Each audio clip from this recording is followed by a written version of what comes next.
Every time I work, I'm tense. It's life and death when I make something. It isn't play.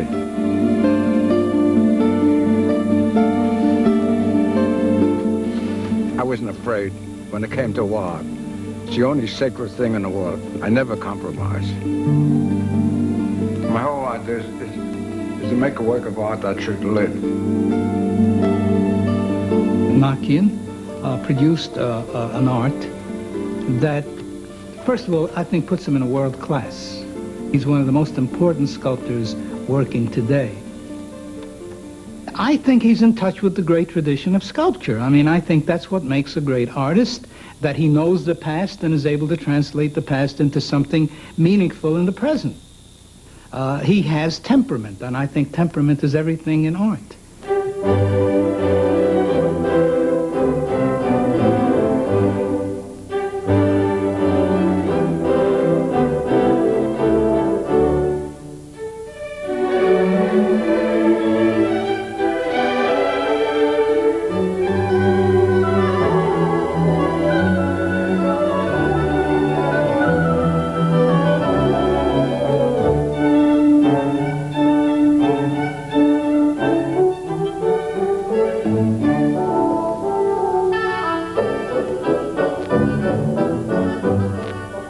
In his 87th year, sculptor REUBEN NAKIAN is still going strong.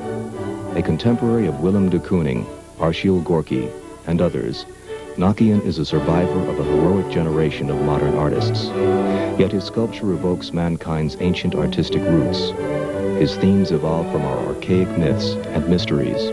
His work has been collected by major museums around the world because REUBEN NAKIAN has created modern sculpture with classical feeling. In the 20th century, that is an outstanding achievement. I think to become a pure great artist is almost impossible in this age. But in the old days, if you went to Michelangelo and said you want to film him and he should explain himself, he'd have you kicked out a door so fast you couldn't run. Or any of the great artists of the past. They couldn't conceive of it. They all lived alone. And they painted alone, and you know, they sculpted alone. But now everything is, but see, art is made in spite of everything. You know, art is made in spite of everything.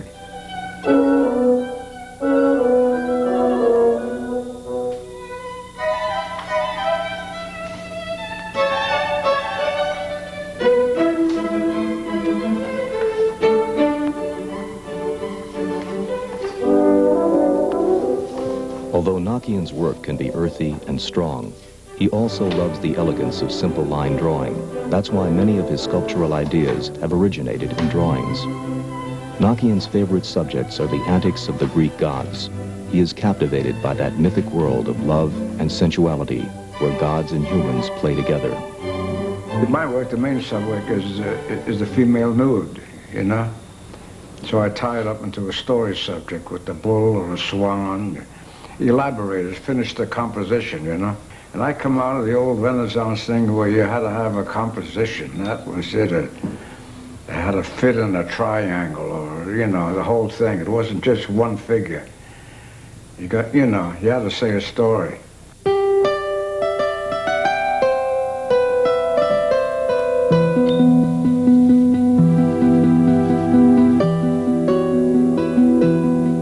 In Greek mythology, the great god Zeus, or Jupiter, lusted after mortal women, but he didn't want his wife to find out.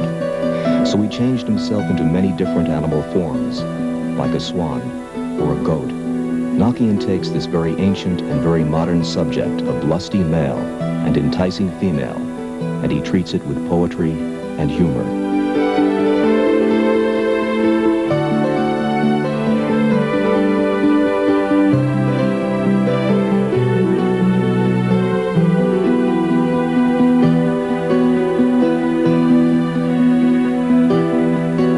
Cezanne learned almost everything he knew from Pizarro.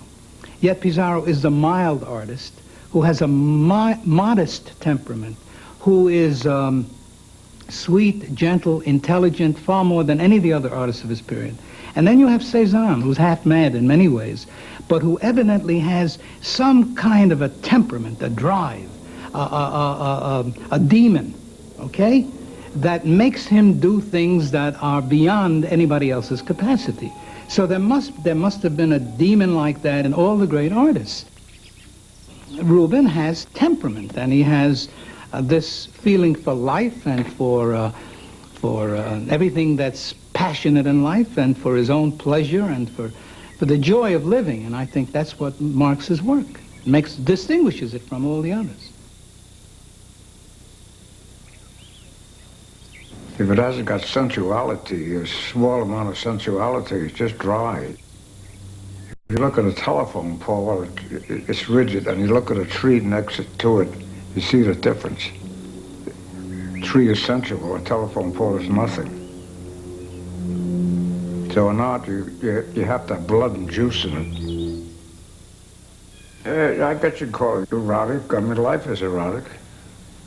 We're all here on account of sex, you know. Nothing wrong with it. A man come up to me and said, "Oh, geez, I love these things." He said, do you use a lot of nude models?" So I answered, "If I saw a naked woman, I'd run like hell." Well, NAKIAN is a terribly romantic man, but if you met him and didn't know he was an artist, you would think he maybe had worked on the docks or done something like that. He's hardly the type we think of as an artistic type. He's hardly a bohemian. He has none of the pretensions of some of the artists. You know, he's very direct, straightforward, and likes to think of himself as a workman. I think he comes out of that tradition where a sculptor was a man who worked with his hands. Sculptors, you know, are a very special class. They're physically very strong, much stronger than poets and painters.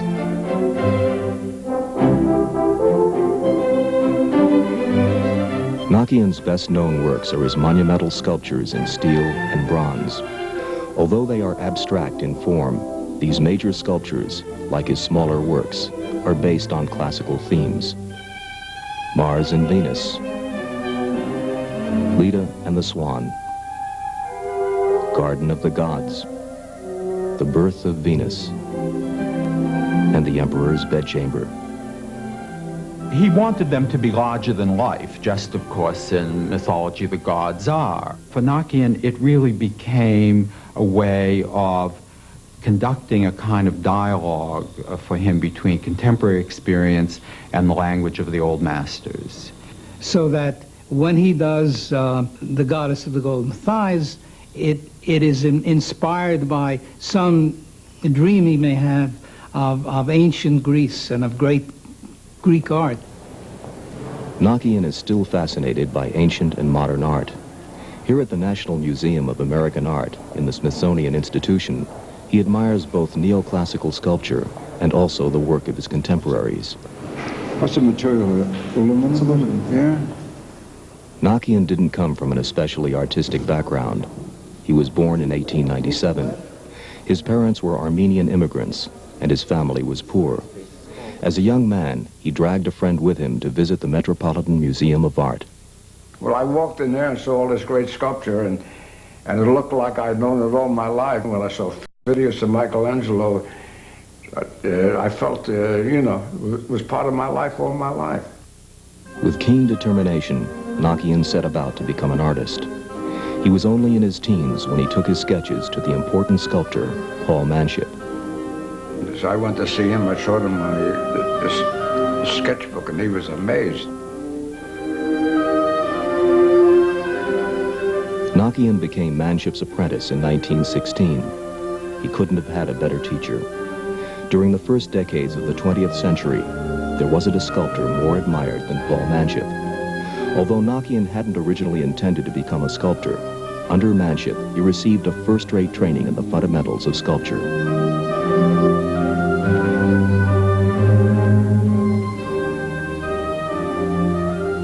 But in New York in the 1920s, there was a new spirit of experimentation in art.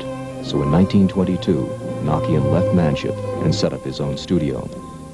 Yeah, well, I had to go ahead and, you know, I had to become, you know, what I was supposed to be, you know.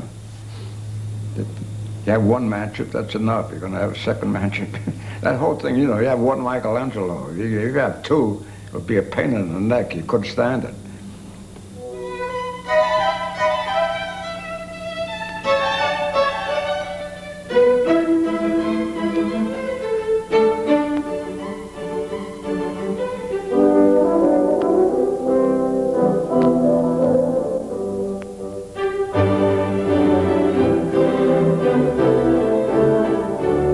I made a statue of Babe Ruth, 8 feet high, hitting a home run. It was sensation, all the papers. First time anyone ever made a ball player, like Hercules.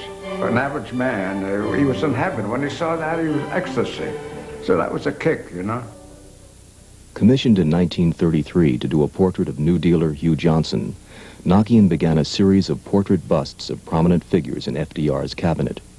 It was in the portrait heads that Nakian showed his first important creative rebellion against the academic tradition.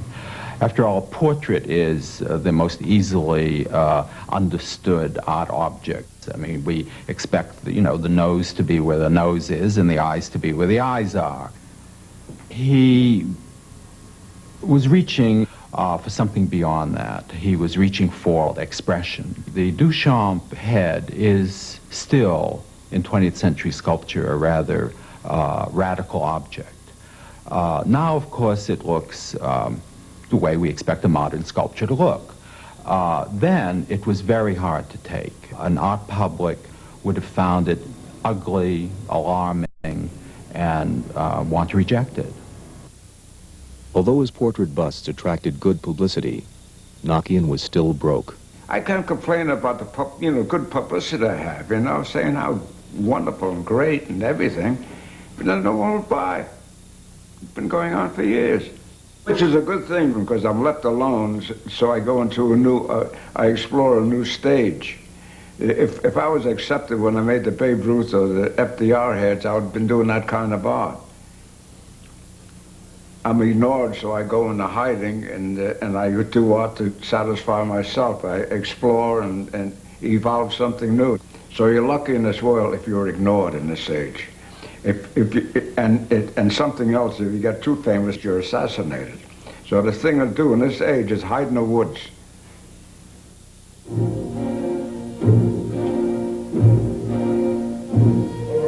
Nakian withdrew into himself to develop his own ideas. He returned to his roots and for the first time began working seriously in clay. It was also during the 1940s that Nakian first explored the mythological subject matter he would develop for the rest of his career. By the 40s, he was a different artist entirely. He had met the so-called avant-garde of the period through Achille Gorky and others, and he'd been influenced and affected by the theories that were beginning to prevail at the time. And he realized that the old methods were no longer viable. If you're a painter, you got Picasso, Cézanne, and Van Gogh to study and imitate. In sculpture, there was nothing. You can't. What are you going to do? You can't make another Venus de Milo. I couldn't afford bronze, and there wasn't anything in the permanent material. And I was making things out of chicken wire, and I happened to be in a metal shop, and I saw these big sheets of steel, and that wasn't expensive, we could buy it. And I started getting that. Then I began hammering it and bend it. Then I found that was the wrong thing. You should use the sheet just as it is, but just how you cut the silhouette. And then I had drawings of, I was making abstract drawings then, and we learned how to weld and began, so that thing grew. It was a horizontal composition, and I made it grow, and then I got the idea of Rape of Lucrece. In The Rape of Lucrece and other major works of the period, Nakian successfully met the challenge of abstraction. I think now we see that there really weren't a great many sculptors who succeeded in doing that. Nakian was one, David Smith, Louise Nevelson, maybe 2 or 3 others.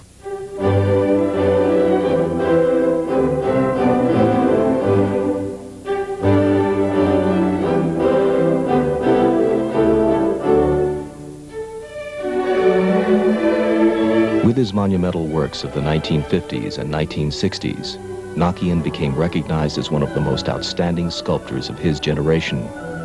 He received commissions from Lincoln Center, New York University, and other institutions.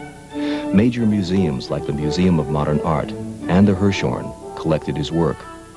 Sculptures that he created with chicken wire and plaster were cast in bronze so that NAKIAN could at last realize his dream of creating an art that would endure.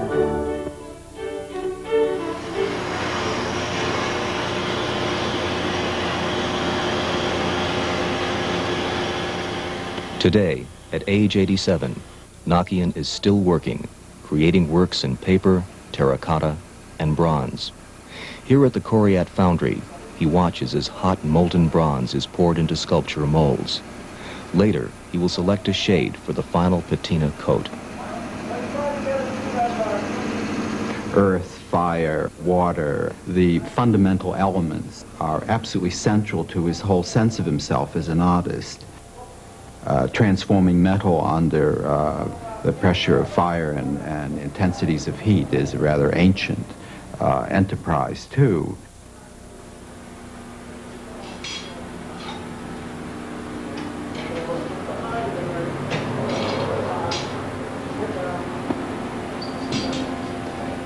I think let's try this. NAKIAN is one of the really heroic survivors of his generation. He's one of the artists who has lived long enough to achieve what only comes to certain artists in any period, that is a late period, a period of sort of a grand summarizing of the feelings and images that he's most concerned, has all along been most concerned to give expression to in his art. We see it in late Cézanne, we see it in the late Turners, in the late Rembrandt. And NAKIAN is one of those artists to whom this extraordinary experience has been granted. Careful, Reuben, the kiln's hot. Yeah.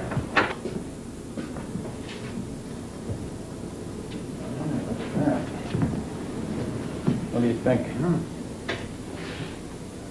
Nice green on there, isn't it? Yeah. I have to work every day. I have to create something. And as soon as I create something, I lose interest in it. Even, you know, I'll create sculpture or drawing, and it turns out fine, you know. Okay, I put it aside. That's, you know, instead of being happy and admiring it, it's a past issue. I got to make something new. So I got the urge to sit down and create something new. As soon as I do that, I got to do another one. I'm like a fisherman that has a boatload of fish, but he doesn't care for the fish in the boat. He's just out there trying to pull in one more. It's a mad life.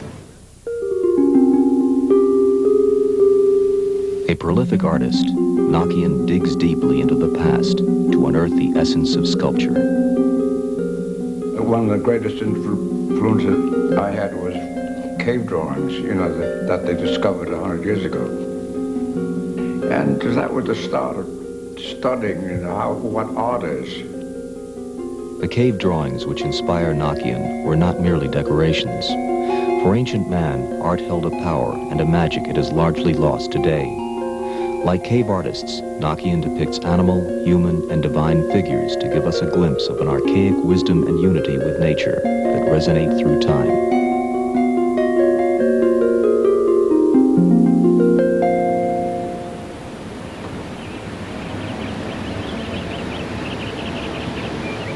It's the beauty and nobility of the thing that I go after. I can make an abstract sculpture and with one hand at the same time and make a naturalistic one at the same time. Art is art. There's no naturalistic and there's no abstract art. It's just good art or bad art. Sometimes I make something, I'll say, now let's see if Lautrec saw this, would he like it? Or Cézanne or Daumier, would they like it? That's how I judge my art.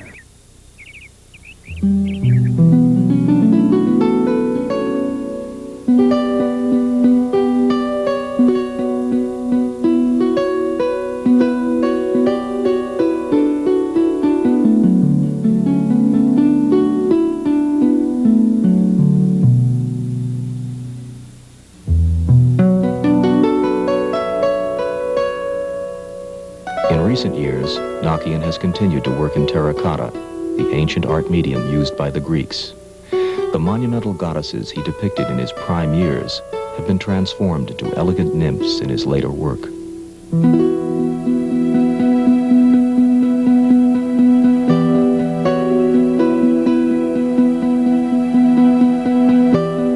I think I push sculpture to a freer, further dimension, and very free. Nothing hampers it, you know. It's like a natural growth, you know, shoots coming out, you know, naturally, you know.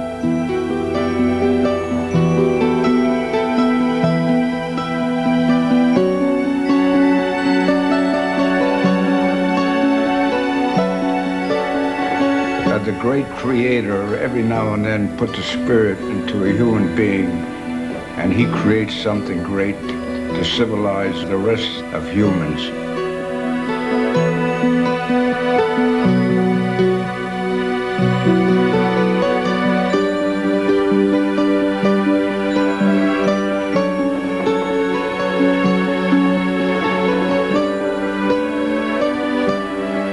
I feel I'm an apprentice to God.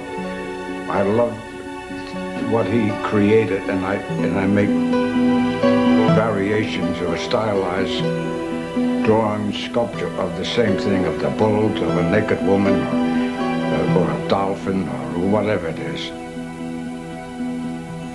Nakian is a very earthy sculptor. He's dealing with malleable materials, which he is transforming with his own hands, with his own eyes, with his own imagination, as well as physically. He seems very close to the earth, very close to nature in that respect. So nature is so marvelous, but everyone's business trying to earn a living, that they don't think of the miracle of the great creator that created all this, which we don't know what or how, it's beyond our comprehension. But you should love it like you love a work of art, and you love it and you want to buy it. You should love a flower or a cat or a dog or a chipmunk or even a skunk is beautiful.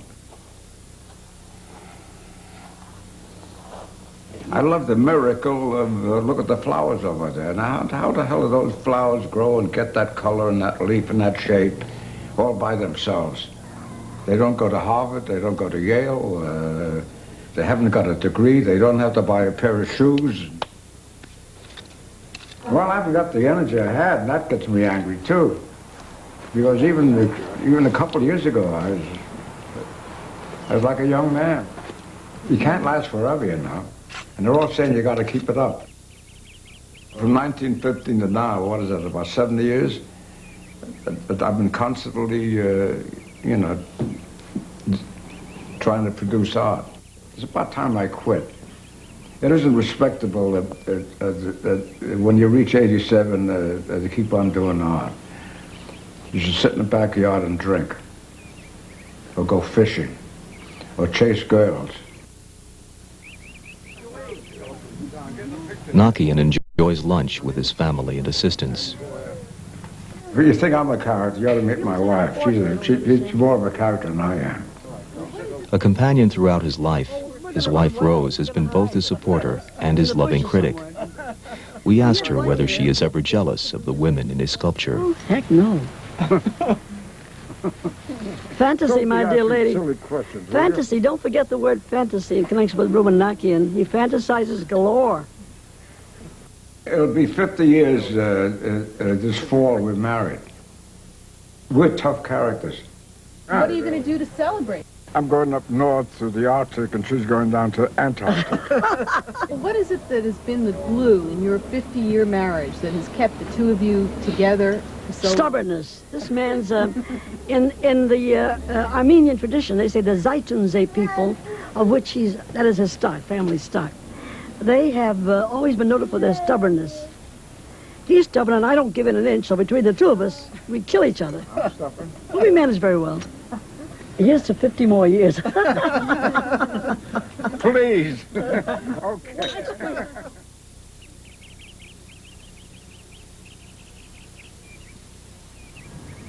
For an artist of Nakian's generation, it must be an almost unbelievable change to have experienced within a single lifetime.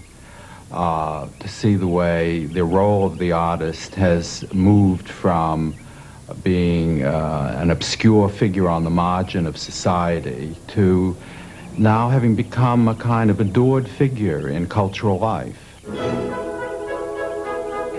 I think that the gods respect an artist with audacity, so I think the gods are protecting me. I'm going on 87, and I'm still around.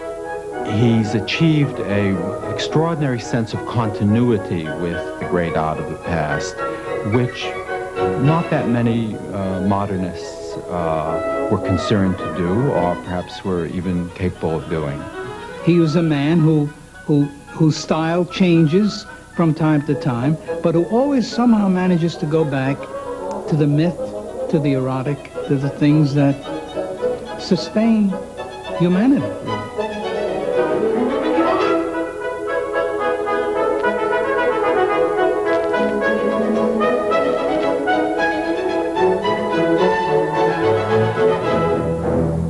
I'm of the nobility. I come from Olympia. I live with the Greek gods. In spirit,